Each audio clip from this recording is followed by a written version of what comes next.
말씀대로 사는 인생이라는 제목을 가지고 은혜를 나누려고 합니다. 오늘 본문은 하나님이 아브라함에게 주시는 말씀에 대한 그의 반응입니다. 말씀을 읽으면서 아브라함은 정말 하나님과 가까이 있었던 사람이었구나 하는 마음이 들었습니다. 아브라함은 하나님이 말씀하실 때 그 음성을 듣는 사람이었습니다. 본문을 잘 보시면 하나님과 아브라함 사이에 말씀을 전달하실 때 중간자가 없었습니다. 사자가 없었습니다. 하나님이 아브라함에게 직접 말씀하시고 아브라함도 하나님께 직접 말씀을 하는 그런 상황입니다. 에덴에서도 그랬습니다. 하나님이 아담에게 직접 말씀하셨습니다. 그리고 아담도 하나님께 직접 말씀을 드렸습니다. 그런데 하나님의 말씀과 사람 사이에 사실을 왜곡시키고 감정을 부추기는 세력에 의해서 죄가 들어오는 겁니다. 우리가 하나님과의 관계 속에서 밀접하면 거기에 다른 것이 들어올 틈이 없는데 다른 것이 자꾸 개입하고 사실을 왜곡하거나 감정이 부추겨지는 그런 말들을 첨가하면서 이상하게 하나님과 우리의 관계가 자꾸 멀어지게 되는 겁니다. 에덴에서는 뱀이 그랬습니다. 선악과를 먹어도 너희가 결코 죽지 아니하리라, 이렇게 아담에게 하와에게 이야기하는 겁니다. 선악과를 먹어도 너희가 결코 죽지 아니하리라. 너희가 그것을 먹는 날에는 너희 눈이 밝아져서 하나님같이 될 것이다. 그래서 선악을 알 줄을 하나님이 아셔서 그거 못하게 하는 거다라는 겁니다. 이런 이야기 들었을 때 하와가 또 아담이 어떤 마음이 들까요? 진짜 그런 거 아닐까 하는 그런 생각이 드는 겁니다. 이렇게 경쟁심을 인간의 잠재된 시기와 감정을 자극해서 경쟁하게 만드는 겁니다. 그리고 죄의 길로 유혹하는 거짓말을 하게 되는 겁니다. 거기에서부터 죄가 계속 시작이 되는 겁니다. 그러나 오늘 아담의 경우에 그 뱀이 그렇겠지만 아브라함의 경우에는 하나님이 직접 말씀하시고 아브라함이 또 하나님께 직접 이야기를 하는 그런 상황들이 되는 겁니다. 하나님은 성경 전체를 통해서 보면 우리의 언어 가운데, 우리의 말 가운데 함께 하시는구나라는 것을 알 수 있습니다. 너희 말이 내게 들린 대로 내가 너에게 행하리라, 그렇게 민수기 말씀이 나오고 있습니다. 어떤 내용인지 아실 것입니다. 이스라엘 백성들이 가나안 땅을 정탐하고 온 사람들의 부정적인 보고를 받았습니다. 여호수아 갈렙 빼고 나머지 정탐꾼들은 우리가 그 사람들에 비하면 메뚜기 같다, 그렇게 얘기하지 않습니까? 그러면서 우리가 거기 가면 죽는다는 거예요. 물론 여호수아와 갈렙은 그들이 우리의 밥이다라고 했지만 그러나 이 두 사람의 말은 들리지 않고 10명의 이야기만 자꾸 들어오는 겁니다. 그러면서 그들이 절망하는 겁니다. 그러면서 다 모세와 아론을 원망했다 그랬어요. 온 회중이 그들에게 이르되 우리가 애굽 땅에서 죽었거나 이 광야에서 죽었으면 좋았을 것을, 그러면서 한탄하고 있는 겁니다. 자신들을 광야로 데려온 모세와 결국은 하나님을 원망하는 그런 말을 하는 겁니다. 하나님은 이스라엘을 구원하시기 위해서 그들을 광야로 데리고 나왔습니다. 광야가 그들의 목적이 아니잖아요. 하나님은 그들을 데리고 약속의 땅으로 데려가려고 일단 거기를 가려면 애굽에서 나와야 되니까 그 과정에서 광야로 나온 것인데 이 광야의 과정을 그들이 견뎌내지 못하고 이 광야의 과정에서 불평하면서 모세와 그리고 그를 보낸 하나님을 원망하는 겁니다. 그리고 하나님의 진심하고는 상관없이 차라리 애굽에서 죽었으면 좋았을 걸, 왜 애굽 땅에서 죽게 놔두지 여기까지 끌고 나왔느냐, 그렇게 이야기하는 겁니다. 자신들이 이 광야에서 죽게 되었다고 하나님을 지금 원망하는 겁니다. 결국 하나님이 진노하셔서 너희 말이 내 귀에 들린 대로 내가 너에게 행하겠다라고 말씀하십니다. 제가 언제 한번 그 언어 습관에 대한 세미나를 목사님들하고 이제 몇 분 같이 했는데요. 이 말의 능력이라는 게 참 그렇더라고요. 정말 대단하더라고요. 가만히 보니까 우리도 하나님의 말씀을 들어야 되지만 하나님도 우리의 말을 굉장히 귀담아 들으시더라고요. 우리의 말을 굉장히 신중하게 잘 들으시고 심지어는 오늘 민수기 백성들한테 말씀한 것처럼 너희 말이 내 귀에 들린 대로 행하리다라는 겁니다. 그럼 여러분은 어떤 언어를 많이 사용하고 있습니까? 성도들이 써야 되는 언어들은 믿음의 말들입니다. 우리의 믿음대로 하나님이 응답하시겠다는 겁니다. 그렇기 때문에 하나님 백성들은 말의 권세와 능력을 믿고 믿음의 언어를 사용할 줄 알아야 되는 겁니다. 오늘은 하나님과 대화 가운데 나온 아브라함의 반응과 그의 언어 표현들을 함께 살피면서 혹시 우리의 언어 습관들은 어떤가 좀 살펴보시고 이왕이면 하나님 마음에 합한 언행을 실천하는 삶을 다짐하는 저와 여러분 되시기를 간절히 바랍니다. 우선은 엎드렸습니다. 엎드림. 이 소제목을 엎드림이라 잡아놓고 제가 반나절을 좀 망설였습니다. 설교 준비하면서 엎드림 했는데 엎드림 잡아놓고 이걸로 할까 아니면 다른 걸로 할까 제가 조금 망설였습니다. 왜냐하면 지난주에 아브라함의 엎드림을 하나님께 대한 복종의 엎드림이라고 설교했는데 오늘 아브라함의 엎드림은 그렇게 표현하기는 조금 문제가 있는 엎드림이기 때문에 그렇습니다. 하나님이 아브라함에게 아내의 이름을 사라, 열국의 어머니로 바꾸게 하시며 사라를 통해서 아브라함의 뒤를 이을 후사를 주시겠다고 말씀하십니다. 그런데 아브라함의 반응이 우리의 기대하고 좀 다릅니다. 예상 바뀝니다. 어떻게 합니까? 엎드려 웃으며 마음속으로 이르되, 엎드려 웃으며 마음속으로 이르되 100세 된 사람이 어찌 자식을 낳을까? 사라는 몇 살이에요? 90살인데 이거 되겠는가? 라고 하는 겁니다. 아브라함이 하나님의 말씀을 듣고 웃음이 나온 거예요. 이 웃음이 기쁨과 감사의 웃음이 아니라는 거 여러분 아실 겁니다. 100세 된 사람이 어떻게 자식을 낳을 수 있겠는가? 아내 나이는 지금 90살인데 이게 가능한 일이겠는가? 하나님이 지금 보통 상식으로는 도저히 불가능한 말씀을 주고 계시는 겁니다. 하나님께 엎드렸는데, 기도했는데, 기도하고 하나님 앞에 말씀을 들었는데, 응답 받았다고 생각했는데, 내 생각과 상황하고 많이 다를 때가 여러분 있지 않습니까? 기도했는데, 그래서 하나님이 확신 주시는 것 같았는데, 지금 나의 상황과 형편하고 전혀 다른 그런 말씀을 주실 때가 있잖아요. 나는 그렇게 바라고 원했는데, 응답이 되지 않는 것 같은 그런 순간들이 있지 않습니까? 내 뜻대로 되지 않는 상황에서 여전히 하나님을 신뢰하고 또 순종의 자세를 유지할 수 있겠는가? 저도 이 부분에 대한 고민이 참 많습니다. 목사님이시니 당연히 끝까지 순종하시겠지 하고 그런 시선들이 많이 있기 때문에 이게 좀 사실은 더 부담됩니다. 목사님이니까 당연히 그런 거 아닙니까? 기도하면. 어느 사모님이 좀 이렇게 마음의 병이 있으셨어요. 그래서 그것 때문에 좀 많이 힘들어하시고 그랬는데 결국은 안 돼서 이제 병원 치료를, 정신과 치료를 받는 겁니다. 그런데 반응이 참 이상해요. 아니 사모가 무슨 그런 거에 걸렸어? 그러는 거예요. 기도 안 해서 그랬다는 거예요. 기도 안 해서 그랬다는 거예요. 저는 기도 안 해서 그렇다는 말한 사람 때문에 그렇게 된 것 같은데 그렇게 말하는 거예요. 그러니 목사는 또 아프면 아프다고 말하기도 힘들어요. 어느 목사님이 간암에 걸리셨어요. 성도들이 그것 때문에 목사님 기도하면 나을 겁니다. 이렇게 막 얘기하는 분들도 있고, 목사님 제가 더 기도해 드릴게요. 그렇게 하는 분들도 있어요. 근데 어떤 분들은 목사님이 왜 하나님 뭐 잘못해서 벌을 주셨나? 이렇게 얘기해 버리는 거예요. 이게 목사에게만 그러겠습니까? 성도들끼리도 그런 일 많아요. 어떤 분이 사업이 좀 안 되고 힘들었어요. 어려워졌어요. 그러면 그분의 그 딱한 사정 알면 함께 기도해 줘야 되는데 저 하나님 앞에 저 11조 떼먹어서 그렇다. 이렇게 말하는 성도들이 있더라고요. 목사한테도 그렇게 얘기하는 분들이 있어요. 저 성도 저 예배 빼먹고 막 그러더니만 하나님 벌 주신 거예요. 저한테만 그랬으면 좋겠는데 그 말이 저한테만 그러겠습니까? 이게 자꾸 퍼져나가는 거예요. 결국은 그분은 그것 때문에 어렵기도 하지만 사람들의 그 말 때문에 더 어려워지고 힘들어지고 그러더라고요.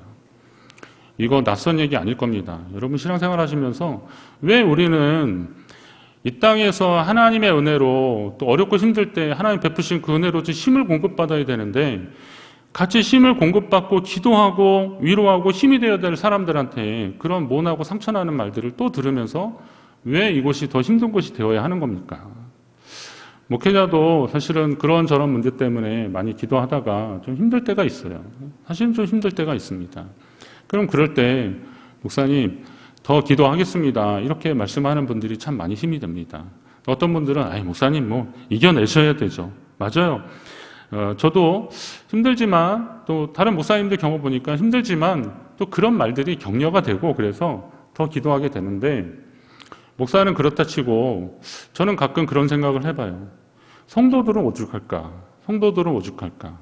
목사는 목사라는 책임감, 의무감도 있어서 이런 문제 있을 때 먼저 믿음의 방법을 찾으려고 애쓰고, 그러다 보면 또 하나님 은혜 주셔서 해결되게 하시고 또 좋은 사람들 연결도 되고 그렇게 되잖아요. 근데 성도들은 오죽할까 하는 그런 마음이 드는 겁니다. 보통의 성도들은 납득이 안 가는 상황에서 여전히 하나님을 신뢰하기 참 어렵겠구나. 참 어렵겠구나. 여러분 주변에 그런 분들 참 많습니다. 뜻하지 않은 질병이나 그리고 여러 가지 환난, 시험 이런 것으로 많이 힘들어하는 성도들이 있습니다. 그런 분들에게 원인 파악을 해주려고 하지 마시고 그분들 위로하고 기도해 주세요. 위로도 어설픈 위로보다는 그냥 손 한번 잡아보시는 게 훨씬 더 나을 것 같습니다.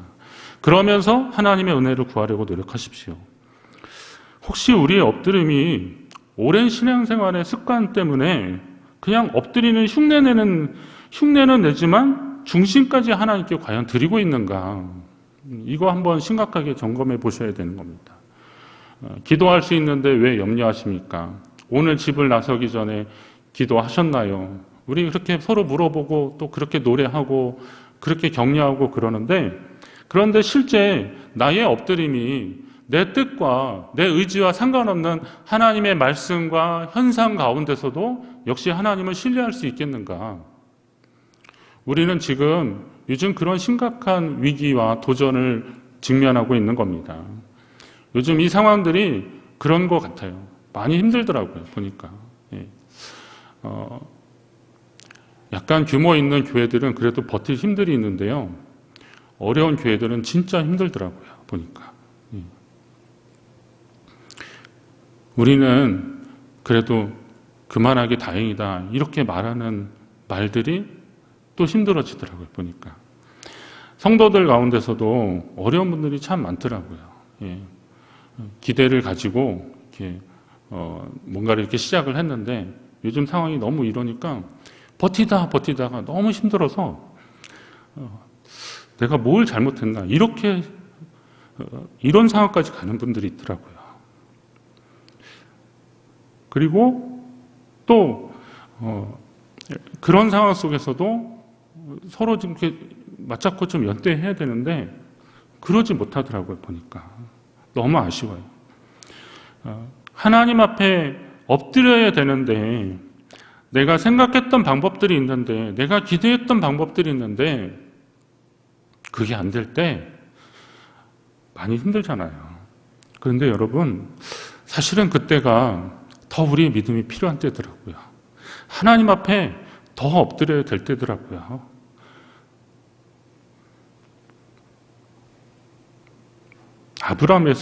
아브라함이라는 이름까지 얻었지만 하나님이 그 아들을 주시겠다고 하니까 이게 가능이나 하겠는가? 이게 아브라함의 모습인데요. 그게 우리 모습이에요, 사실은. 하나님의 자녀로 구원받은 하나님 백성 되었고 은혜로 지금까지 살았다라고 했는데 그러나 내 기대하고 상황하고 조금 다른 일들이 일어나니까 이거 진짜 괜찮을까 의심하게 되고 함께 하시는 하나님의 그 손길을 우리는 깨닫지 못하는 경우들이 참 많더라고요. 순종을 뜻하는 여러분의 아멘이 형식이 아멘이 되지 않기를 여러분 기도하십시오. 속지 마십시오. 신앙은 또 감정이 아닙니다. 신앙은 할 수 있어, 하면 돼, 이게 아니라니까요. 보니까 물론 긍정적인 사고방식을 통해서 오는 좋은 효과들도 분명히 있지만 중요한 것은 그 상황 속에서도 내가 하나님과 함께하고 있는가 점검하십시오. 내 삶과 영혼을 주께 맡기는 삶의 신천이 진짜 순종입니다. 습관적인 엎드림, 그러나 그 습관적인 엎드림이 우리를 살리지 않더라고요, 보니까. 내 마음의 중심이 하나님 앞에 있어야 되는 겁니다. 아브라함이 뭐라고 대답하나 보십시오. 이스마엘이나. 하나님이 말씀하시는데 아브라함이 웃었습니다. 여러분이 무슨 말을 하고 있는데 듣는 사람이 피식 웃는다고 해보십시오.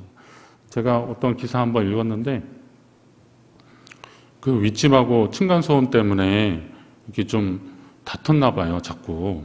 그러니까 옆집 사람이 그런 거예요.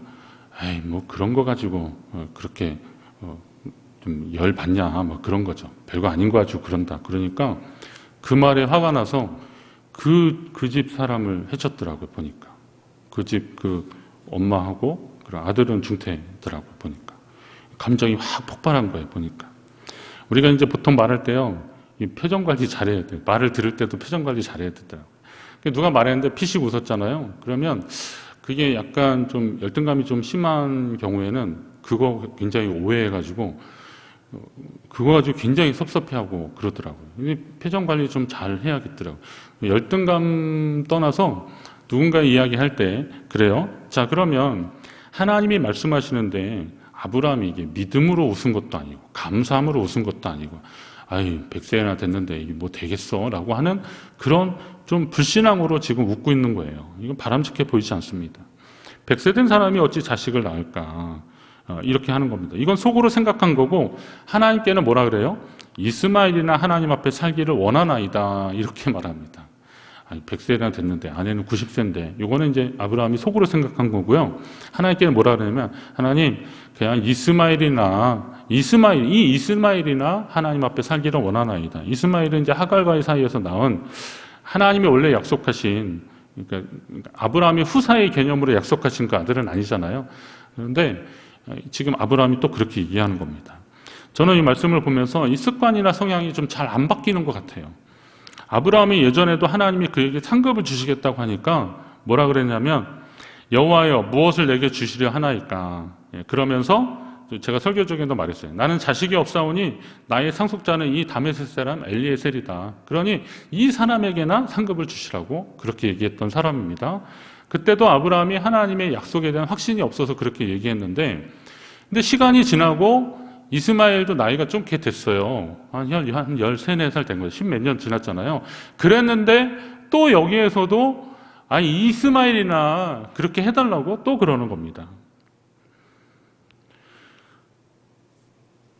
이전에도 비슷한 상황에서 엘리에셀을 끌어들이더니 이번에도 또 이스마엘을 끌어들이면서 그렇게 말하는 겁니다. 자꾸 이제 핀트가 이렇게 다른 쪽으로 가는 거죠. 저는 이런 아브라함의 모습을 보면서 우리의 바뀌지 않는 그 기질을 좀 보게 되더라고요. 바뀌지 않는 고집스러운 습성과 하나님 그 습성과 하나님의 자비가 만나는 부분이 바로 이 부분인데 저는 그것을 이제 은혜라고 좀 표현하고 싶은 거예요. 사람이 바뀝니까? 여러분 사람이 잘 바뀌나요? 바뀌긴 바뀌겠죠. 그런데 이 기질이라는 측면에서 보면 이거 잘 바뀌지 않습니다. 진짜 바뀌지 않습니다. 그런데도 하나님은 그 사람을 굳이 또 사용하시더라고요. 학생 때 친구들을 보면 지금도 그때의 모습들이 많이 나옵니다. 그대로 나와요. 아주 성격 급한 친구들 있지 않습니까? 솔직하지만 좀 너무 직설적이라서 말로 막 상처 막 주는 친구들이 있어요. 얌전하고 또 신중한 친구도 있고 하는 짓이 자꾸 허당짓 하는 그런 친구들이 있습니다. 뭐 맡겼는데 가보면 뭐 예약 안 돼 있고 회비 걷어서 갔는데 돈이 모자라고 막 그런 친구 모임들 속에서 그냥 무슨 의도를 가지고 그런 건 아닌데 열심히 한다고 하는데도 그렇게 자꾸 펑크가 나는 그런 친구들이 있습니다. 거의 그대로예요. 근데 놀랍고 감사한 것은 하나님께서 그들을 필요에 따라서 좀 이렇게 배치시키기도 하고 그리고 상황들을 만들어 주셔서 그들을 사용하시는 게 참 감사하더라고요. 예수님 만나고 많이 바뀌었다고 하지만 한 가지 확실한 것은 우리에게 기회 주시는 하나님 아버지의 마음인 것 같아요. 사람은 잘 안 바뀌는데 하나님이 그 고집스럽고 안 바뀌는 그 사람을 요 사람 안 되겠으면 여기다가 다시 배치시키고 그러면서 하나님이 사용하시는 거예요. 결국은 하나님이 우리를 길들여서 사용하신다. 저도 하나님이 그렇게 사용하시는 것을 좀 많이 느낍니다. 부족하고 능력 없는 저를 보시고 좀 많이 답답하실 것 같은데 그래도 제가 목회자로 살아가도록 이 사역에 기쁨을 주셨습니다. 저는 교회와 성도님들이 참 좋습니다. 제가 이렇게 말씀드리면 어떻게 느끼실지 모르겠지만 저는 일단 교회가 참 좋아요. 그리고 성도님들이 참 좋아요. 막 수줍어 하시는 분들도 있고 어떤 분들도 거침없이 막 그러시는 분들도 있고 그런데 저는 한 분 한 분들 이렇게 볼 때마다 참 좋아요. 뭐 때로는 안타까운 일을 만난 성도들을 보면 이게 감정이입이 되고요. 그래서 거기도 헤어나오지 못할 때가 있어요. 저도 막 되게 힘들어요. 생각하면서 그런 적이 좀 몇 번 있었는데 그렇습니다. 그러나 또 성도님들이 믿음으로 고난과 역경의 시간들을 헤쳐나가며 성숙해져 가는 과정을 보는 것이 저에게는 더없이 큰 기쁨입니다. 제가 학생 때 그 아르바이트를 좀 여러 개 해봤는데 가만히 보니까 솔직히 목회하는 게 이게 힘들지만 그래도 제일 재밌습니다. 목회가 재밌다 그러면 좀 그런데요. 목회하는 게 사실은 이렇게 힘든 걸로 본다면 이것만큼 또 힘든 건 없는 것 같아요. 그래서 참 두렵고 떨리는 마음들이 계속 있습니다. 아르바이트나 이런 거는 그냥 시키는 일을 하면 되니까 단순하게 간식 언제 먹을까, 점심은 언제 나오나, 뭐 이런 거 따지고, 그리고 일당 얼마인데 이런 거 생각하다 보면 하루가 그냥 금방금방 가더라고요. 그렇게 되는데 목회는 그게 아니더라고요. 요거 된 것 같으면 또 다른 문제 계속 돌발 상황도 있고 밤낮이 따로 없고 새벽에 전화 오기도 하고 밤늦게 오기도 하고 어쩔 때는 뭐 감당하기 힘든 그런 일들이 막 있습니다. 쉽지 않은데 근데 제가 가만히 보니까 재밌어요. 그리고 그런 일들에 대해서 보람을 느끼는 겁니다. 그런 경험들이 하나님과 교회를 더 많이 사랑하는 계기가 된 거예요. 그런 저를 하나님이 지금도 사용하시는 거예요. 저는 그게 감사합니다. 자, 아브라함의 웃음은 많은 의미가 있습니다. 자기의 처지와 형편을 너무도 잘 알기 때문에 그렇게 반응한 겁니다. 그런데 하나님은 그런 아브라함의 상황까지도 잘 아시고 그를 채워주시더라고요. 이는 단지 아브라함에게 아들을 주시겠다는 것이 아닙니다. 아들은 이미 뭐 이스마엘이면 됐고 후사는 지난번 말한 것처럼 엘리에셀이면 되는 겁니다. 그런데도 이삭을 약속하고 계신 것은 하나님의 언약의 신실함을 하나님이 나타내시려고 지금 그래서 이삭을 약속하고 계시는 거예요. 그에게 약속했던 그 약속의 말씀들이 이루어지는 것, 그의 나이와 상관없이 창조주 하나님이시니까 가능하잖아요. 그래서 하나님은 그 약속을 이루게 하시려고 오늘 이 말씀을 주시는 거예요. 그렇다면 여러분도 하나님의 능력을 제한하지 마십시오. 여러분의 생애 가운데 하나님이 역사하시는 하나님의 능력을 여러분 스스로 제한해서는 안 되잖아요. 제가 그런 책 읽어봤어요. 제한받지 않는 하나님. 하나님은 우리의 생각에 제한받지 않으시더라고요. 우리가 다 못 담지 않습니까? 하나님의 생각을 다 측량할 수 없지 않습니까? 그렇다면 어떻게 해야 돼요? 그냥 하나님께 맡기는 거예요. 모든 상황과 처지와 형편 이런 거 다 하나님께 좀 맡겨드리는 겁니다. 저도 그런 경험을 많이 합니다. 제가 고민하면 고민한 것 정도까지만 되더라고요. 그런데 그래 고민하다가 하나님께 맡겨드리면 제가 생각지도 못한 방법으로 하나님 역사하시는 것을 많이 경험하게 됩니다. 이건 저만의 고백이 아니라 많은 성도님들이 또 그런 말씀 하시더라고요. 목사님 제가 하려고 하니까 하는 것까지만 되는데요. 하나님께 맡겨드리니까 제가 생각도 못한 부분까지 하나님이 이루어 주신다는 거예요. 할렐루야. 우리는 그런 역사를 경험하고 있는 겁니다. 그래서 하나님이 그 아들을 주시고 이름을 이삭이라고 하라고 하십니다. 이삭이라 하라. 성탄절서부터 이렇게 계속 이름을 뭐라 하라 이거 잘 듣죠? 이름을 예수라 하라. 이름을 요한이라 하라. 제가 세례 요한 얘기도 했으니까요. 근데 오늘은 이름을 이삭이라 하라. 하나님이 그렇게 이름을 콕 집어서 말씀해 주십니다. 오늘 본문의 19절 말씀을 읽으면서 하나님의 심정을 느꼈습니다. 하나님의 말씀에 웃음을 지었던 아브라함의 태도가 믿음 없어 보일 수 있었지만 그럼에도 다시 하나님이 말씀하십니다. 뭐라고 하셔요? 아니라. 하나님이 이르시되 아니라 그렇게 얘기하십니다. 아니라. 이게 아니라라는 말이 문맥상 번역의 과정에서 아니라라고 그렇게 번역을 했지만 이게 원어로 본다면 아발이라고 하는 히브리어 단어인데요. 이게 말하면 참으로 확실히 이런 말입니다. 그러니까 아브라함이 후사를 약속하시는 하나님의 약속을 믿지 못하고 이스마엘이나라고 한 것은 아브라함이 하나님 베푸신 은혜의 한계를 스스로 제한한 겁니다. 그래서 하나님이 부정의 부정은, 그러니까 아브라함이 일단 부정한 거잖아요. 그러니까 하나님이 부정의 부정은 긍정이 되는 거니까 그 말에 번역상 이제 우리가 부정의 의미를 써서 아니라 그런 거죠. 그러면서 긍정으로 아니라라고 한 겁니다. 이쯤에서 이제 신학생 때 인상 깊게 읽었던 남포교회 박영선 목사님이라고 계십니다. 제가 그 책을 하나님의 열심이라는 책을 신학생 때 읽고서요. 저도 이렇게 설교하고 싶고 이렇게 목회하고 싶은 그런 마음이 되게 많았어요. 예. 그래서 제가 설교 준비하면서 다시 그 박영선 목사님 설교 다시 이렇게 좀 듣고 그랬어요. 그런데 예, 그 감동이 아직도 있어요. 저는 한번 꼭 들어보세요. 예. 하나님의 사람, 모세, 바울 이런 식으로 시리즈들이 좀 있는데요. 한번 읽어보세요. 예. 제 설교보다 하여튼 그 설교 한번 더 들어보세요. 듣는데 제 마음이 막 꿈틀거리는 것 같아요. 근데 그분이 계속 말씀하시는 게 뭐냐면 하나님의 열심이에요. 하나님의 열심. 그때까지 제가 아는 성경의 인물들은 대단한 사람들이었습니다. 방주를 지은 노아, 믿음의 조상 아브라함, 홍해를 가른 모세, 기드온과 300용사들, 하나님의 마음에 합한 사람 다윗, 갈멜산 위에 엘리야, 이렇게 이름만 대면 우리로서는 도저히 범접할 수 없는 대단한 신앙의 위인들이지 않습니까? 대단하잖아요. 예. 그런데 이 박영선 목사님이 하나님의 열심이라고 하는 책에 의하면 그분이 이제 계속 지금도 그런 조로 설교를 하셔요. 한 작년 설교까지 제가 들어봤는데요. 정말 그러시더라고요.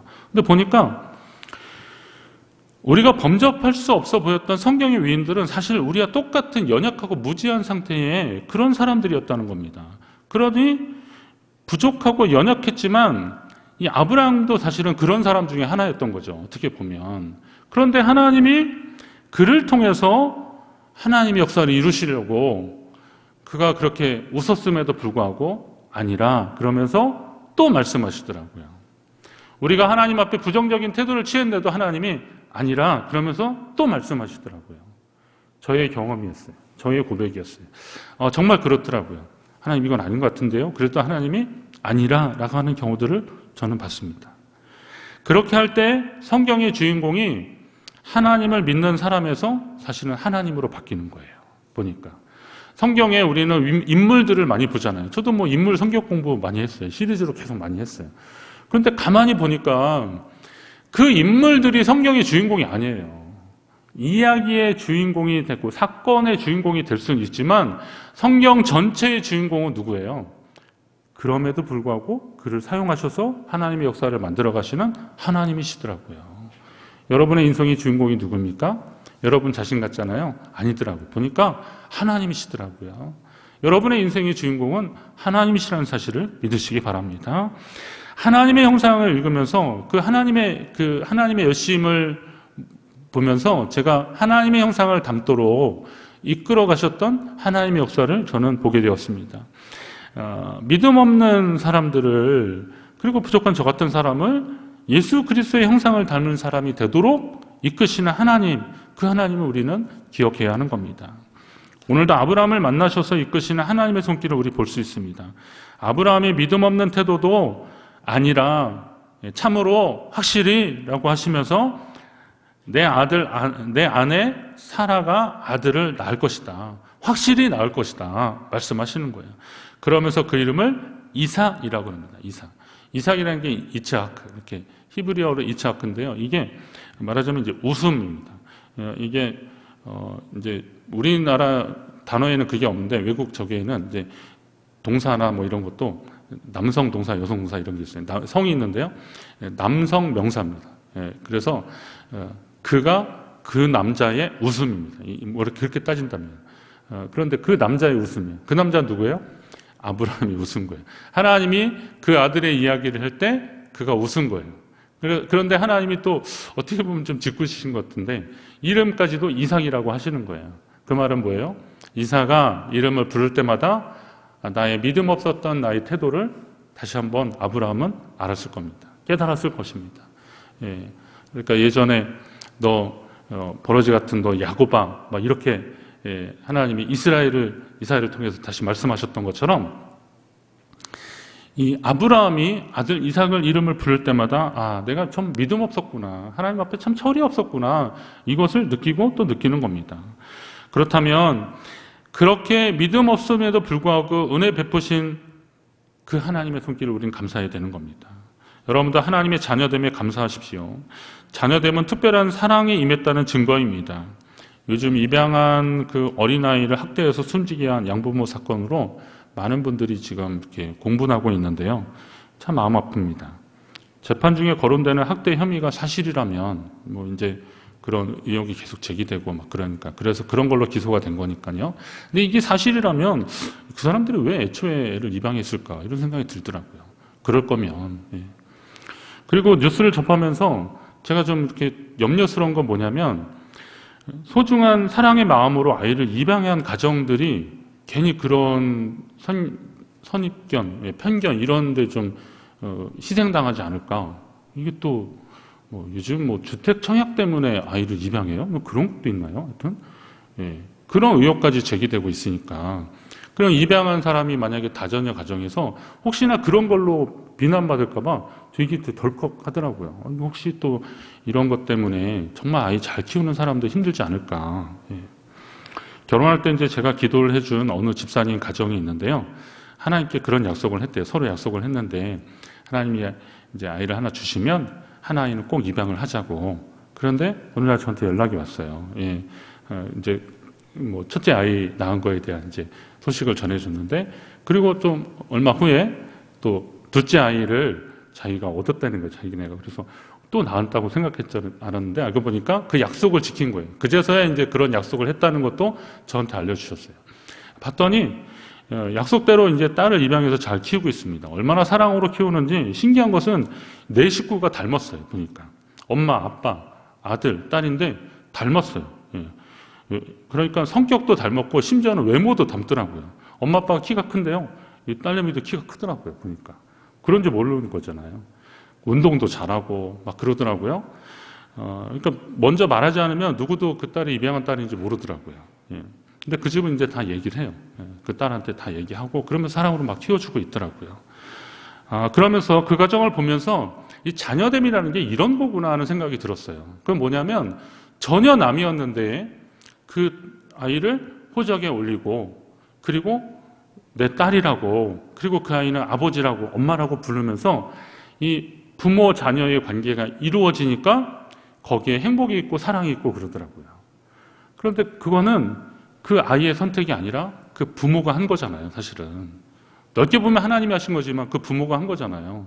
그러면 이 자녀됨이라는 게 이런 거구나. 상관없었는데 사도 바울의 에베소 성도들한테 그런 얘기해요. 너희가 전에는 어둠이더니 이제는 주 안에서 빛이라 얘기합니다. 어둠이었던 존재들이었는데 이제 주 안에서 빛이 되었다라는 거예요. 그러니 빛의 자녀들처럼 행하라. 이게 오늘 우리에게 주시는 말씀이에요. 아들의 이름을 이삭이라고 하면서 아브라함은 하나님의 언약 안에 붙들린 삶을 살아가는 겁니다. 오늘 우리가 하나님의 자녀 성도라는 이름으로 불리면서 하나님의 은혜 안에 들어가게 되는 거예요. 여러분이 그 영광의 이름으로 인해서 감사하시기 바랍니다. 그렇다면 말씀대로 사는 인생은 믿음으로 사는 인생인 겁니다.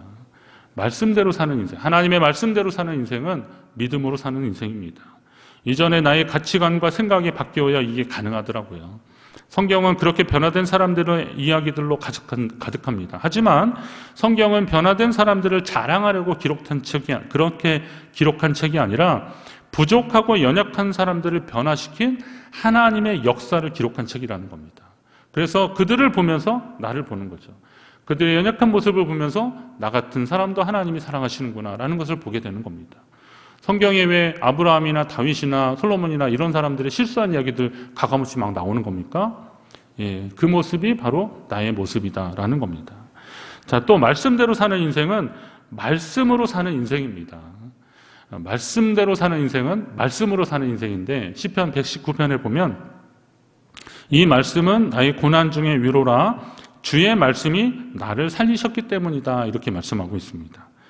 자, 말씀은 위기의 순간에 우리를 살리기도 하지만 말씀 그 자체로 하여금 그러니까 말씀 그 자체가 우리로 하여금 믿음과 인생의 방향을 결정하고 살아가도록 하는 겁니다.